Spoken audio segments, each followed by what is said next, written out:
दो पार्टियां बड़े विस्तृत रूप से काम करती है, एक भारतीय जनता पार्टी, एक राष्ट्रीय कांग्रेस पार्टी।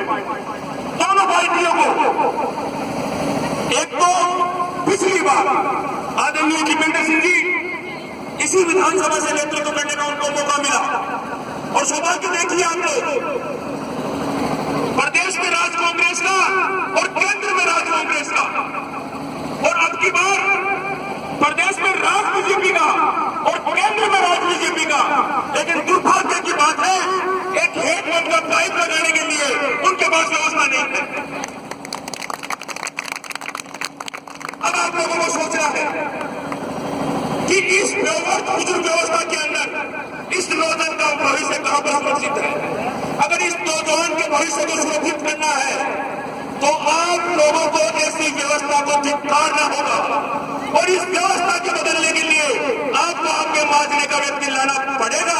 नहीं तो ये नौजवान जिस तरीके से उदाहरण दिए जा रहे हैं कि साहब आपको इंजीनियर बनना है, आपको आईएएस बनना है, आपको बाबू बनना है, लेकिन माननीय विधायक महोदय, जब आप राजस्थान की विधानसभा के अध्यक्ष थे तो मैं इन बुजुर्ग नौजवानों से पूछना चाहता हूं कि ऐसा कौन सा व्यक्ति है जिसके पास माननीय अध्यक्ष का मोबाइल नंबर था और उस नौजवान की मदद के लिए इनको फोन करने की हिम्मत वो व्यक्ति कर सकता था। अगर इस तरीके का नेतृत्व आप लोग चुनते आएंगे तो इस नौजवान का भविष्य कभी भी सुरक्षित नहीं हो सकता।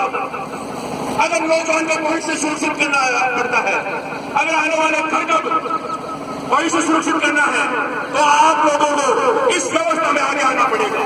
हिंदुस्तान के अंदर अभी हम लोगों ने कुछ दिनों पहले एक बहुत बड़ा चुनाव देखा होगा कि दिल्ली के अंदर एक राजनीतिक चुनाव हुआ, वहां पर भी भारतीय जनता पार्टी का 5 बार सीएम रहा, वहां पर निरंतर कांग्रेस का 3 बार सीएम रहा। तो वहां पर कांग्रेस के कार्यकर्ता नहीं थे क्या? थे।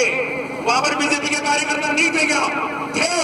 लेकिन उन लोगों ने भी उनको धिक्कार दिया और उनको जवाब दिया कि अब ये आम जनता इन नेताओं से ठगी नहीं जाएगी, और हिंदुस्तान का इतिहास बनाया।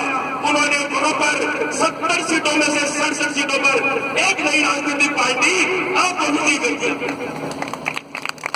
तो अगर आप लोग अपने दिमाग में बिठा लोगे, आप लोग क्या कर लोगे, अब इन दलालों से, इन ठेकेदारों से, इन ऐसे नेताओं से इस नौजवान का भविष्य सुरक्षित नहीं होगा।